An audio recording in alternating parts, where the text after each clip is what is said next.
পদ্ধতিরা যে মরম আসতে 10 দিন আগে নিরামিষ খানি ছেড়ে দিত, এগুলো কি আপনারা করছেন কোন সময়? আমরাও করছি অনেক সময়, এখনও তো করি আমরা। ওই যে মরম আসে, যখন আমরা মরম আসে তখন আমরা খিচুড়ি দিই। 5 তারিখ থেকে মনে করেন আমরা যে 11 তারিখ পর্যন্ত আমরা সিন্নি বিতরণ করি, তখন আমরা হইলো খিচুড়ি নিরামিষ, আমরা ইয়ে করি না।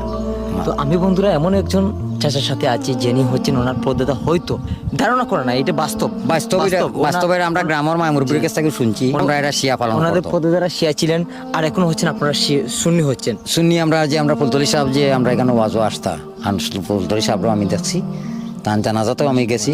জানাজা আপনি ফুলতলি সাহেবের ওয়াজ শুনে আপনিতে আসছেন? সুন্নিতে আমরা এখনো পালন করি, আমরা সুন্নিতে। মাশাআল্লাহ। তাহলে দেখা যাচ্ছে বন্ধুরা আমাদের যে ফুলতলি সাহেবের ওয়াজ শুনে আপনারা, আমি তার জানাজাতেও গেছি। মাশাআল্লাহ। ওই যে চাচারে আপনারা দেখিয়া গেছেন, আমরা চাচার সহ আমরা জানাজাতে গেছি তার। তাহলে আপনারা শিয়া মজহব থেকে সুন্নি মজহবে আসছেন একমাত্র ফুলতলি সাহেবের কারণে? জি জি জি, আমরা গ্রামে, সারা গ্রামে আমরা ফুলতলি পালন করি।